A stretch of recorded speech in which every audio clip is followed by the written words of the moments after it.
it's another beautiful Friday with your girl Bola Tito Fatoki at Sped Everyday.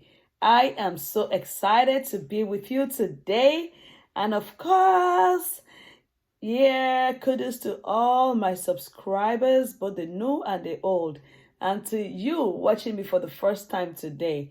I want to say this is a platform where we are able to assist and support our individuals with exceptionalities. When I say exceptionalities, I mean our individuals with special need. This is that platform where we can share and discuss ways that can better support them for transitioning, seamless transitioning, to gain independence, of course, to be accepted and included in our society at large. And yeah, this is where we also provide support to parents and caregivers that take care of individuals with special needs. We know they need that support, and Sped Everyday is always here. Once again, we also talk about behavior intervention, how to achieve goals, of course, how to make sure that our individuals with exceptionalities are reaching their highest potential. A lot of people ask me, what's SPED Everyday? SPED Everyday means special education every day. And that is what we do here at SPED Everyday. Today, your girl, Bola Tito, will be talking about... What's the topic, guys? Oh, yes. How can you support the well-being of students or individuals with exceptionalities? How can you support the well-being of students, or I would say individuals with exceptionalities, with special needs? How do we support them? Our children or our students under the umbrella or category of special education, how do we support their well-being? You know, I've had people tell me that, oh, they won't even know you're supporting their well-being because they can't discern or they don't understand. Guys, that is absolutely wrong. When I say wrong, wrong. Just like you and I, everybody knows when their well-being or when their mental health is being taken care of, and when they do have support for that. So like I said, every video or episode of Sped Everyday, we are going to go through one daily living skill, a life skill. And today's daily living skill is empathy. Empathy. You know, I always hear the word empathy, and people say it a lot. You know, anywhere you go, oh, you don't have empathy. Oh, you mean if you had empathy, you would have helped me, or you'd have thought this way. So I sat down to really think about the in-depth meaning of empathy. What does that mean? This is a very, very important life skill. This is a skill that everyone should have, because if you do have it, I'm telling you, it will make the world a better place. It will give us opportunities to, and everybody opportunities to be included in the society. It will help the society a lot. It will help your country. It will help your home. And empathy is just simple. It is just seeing things or seeing the way or in the eyes of another person. Yes, my friend is going through this situation. Do I just jump in it and conclude? Do I just jump in it and just give my advice based on how I feel? No. You need to be empathetic. When you're empathetic towards other people's feelings, when you can see beyond yourself and put yourself in that other person's shoes, you are able to solve a lot. You are able to support. You're able to give the help genuinely. And that is how it goes with everyone. You know, somebody once said, oh, yes, empathy is sympathy. No, empathy is not sympathy. Sympathy is, oh, I feel so sorry for you. Huh? Oh, I wish it didn't happen to you. But empathy is you actually getting yourself, picturing yourself in the situation of that person and thinking about it deeply. If I am in this situation, what would I want to hear? If I'm in this situation, what is it, or how do I want to feel? How do I want people to talk to me? What solution do I really want?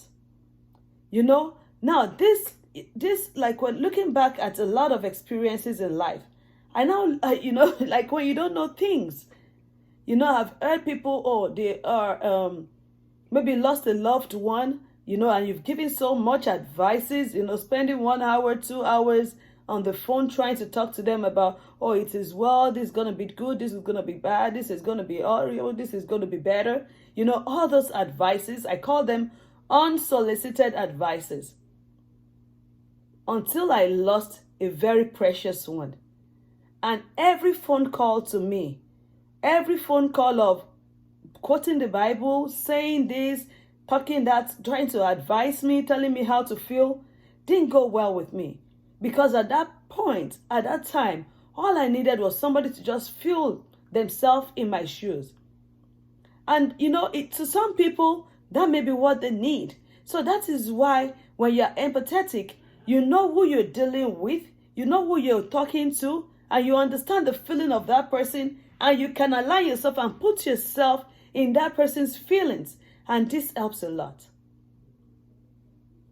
And of course, empathy opens door for relationship, for effective relationship. Empathy reduces stress. When you're empathetic towards another person, you're stressless. Because at that time, you act like you're in your comfort zone. You talk like it's so effortless for you. You assist like it's really effortless for you. You know, you because you're already feeling what that person is feeling. So you don't have so much pressure trying to think or trying to imagine that, oh, what I told this person, did they actually feel it? There are times that all you just need is a one word because you understand where the person is coming from. Because you understand what that person is feeling. You understand the pains. You understand the joy. And you want to dip yourself into that to support. And empathy is when you can actually swallow whatever ego you have or whatever feelings you personally have or your assumption, opinions, or whatever thing or view you feel about that issue, and you can say, friend, sister, brother, hey guy, I understand what you're feeling right now. You know, it takes someone that is conscious about that to really say that I understand how you feel right now.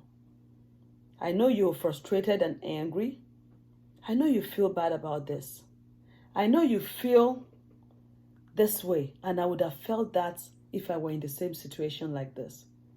And then that person is open towards hearing what you have to say. Empathy is one very important thing or skill that we need to get ourselves used to. And I can tell you, if you can just simply understand and place yourself in another person's shoes, you'll be able to understand how they feel, and the world will be better. And this takes us to our topic today. How can you support the well-being of our individuals with special needs? How can we support their well-being? First of all, what's well-being? Well-being is that part of you or what you gain from others or yourself that promotes your mental health. You know, recently we've been hearing a lot about mental health. But without a good well-being, without your well-being being promoted, can you actually have good mental health? No, you cannot. Now, we have individuals with special needs that on a normal day they have a lot to deal with already. They have the pressure from the society. They have the doctor's appointments and therapies that they need to keep up with. They have the stress already of daily living. They already feel low in areas of academics, in actually using their, helping themselves physically, and in other ways, behavior-wise and all those. They are already overwhelmed. Now, as an individual who is there to support, what do you need? Empathy. And that was why I spoke about empathy the other time, earlier on. And this is because empathy is what will put you in that person's shoes. So just imagine yourself. You are in your lowest time. You have this circumstance with you. You're all already overwhelmed. How do you think somebody can support you? How do you think you can come out of that isolation? And how do you think you'll be able to reach your highest potential? Of course, When somebody feels themselves in your shoe, they are there to give you every support that would help you move on in life. They are there to help you with every little thing, everything possible, to give you access to everything you need, which comes to my number one, which is you should always be there to provide access to physical assistance. Now imagine that I already have this situation going on, and then I need to use the bathroom, or I need to move from one point to the other, and I don't have help, or it is not as easily accessible for me to get help. That alone is overwhelming. That can bring you down as an individual with exceptionality. So in that case, if you're a caregiver, a teacher, a provider of any individual with exceptionality, a friend or a family, always ensure that whatever situation or whatever setup you have, they have easy access to those things that they use regularly, or those places that they normally go to or they love to go to. Imagine you being in your house and you love to party, just like COVID-19. You want to go out every Friday night, but you can't go. At the beginning of all this COVID-19, it was so overwhelming for people like that because they are not used to it. Now, just picture yourself being in a situation where you can't actually help yourself, and the support is not there for you to access what you really want to access. Like moving to the living room, moving to the kitchen, moving to the dining area, and everywhere you need to access in the house. So if you're trying to promote the well-being of an individual with exceptionalities, make sure that you do have, or you provide to them, easy access. So when you're not there, they are still able to move. Number 2, educate the individuals involved in caregiving to these people. Because if there's no education, if they don't know what they are dealing with or they are trying to help with, it will be overwhelming for that person trying on the other side that the help is supposed to be for, or the support is to be for. So to promote the mental health of someone that needs this special care, you need to be able to educate that caregiver that you want to hand them over to. You need to let them know the routine. You need to let them know what is going to happen at what time, so that they would not miss any part, or they will not miss anything that will weigh them down and that would let them feel less of themselves, that will let them feel like they can't achieve not what normally they would have achieved. So training is important. It helps them get the confidence. It's like normally you usually just try to grab a pencil or a pen. But now, because you don't have that, the caregiver with you would not know this pencil or pen should be at this point at the time. Tell me, that is stress already. That is taken away from how they would feel at that time. So you want to promote this by making sure that whoever caregiver or person you're going to live with your child or student with exceptionalities understand what they need, understand when they need it, and provide this in a timely manner. Also, teach and reinforce positive behavior. Most times we want to talk about the negative. You're trying to stop. Oh, no, I'm trying to curb that behavior. It's so negative. I'm trying to do this. I'm trying to do that. Guys, it's time to praise more. It's time to reinforce the positive. It's time to talk more about the positive. I'm telling you, if I hear those positive comments from you more, I tend to do better. But why do you want me to keep hearing, no, you've done this, you've done that, you did this, you did that, and all that? You keep going and going back and forth. That weighs down an individual with exceptionality. It weighs us down even. So at this point, my advice is, let us praise often. Let us teach and promote positive behavior by reinforcing the behavior. Do not think that it's pampering, but just think about the end goal. When you're able to achieve consistently your desired positive behavior, your desired behavior, it goes a long way. Now I want to go into inclusion. Include. Do you have a child with exceptionalities? No matter what category it is, no matter how much it is, no matter the functioning level, the skills they have, make sure you include them with their peers.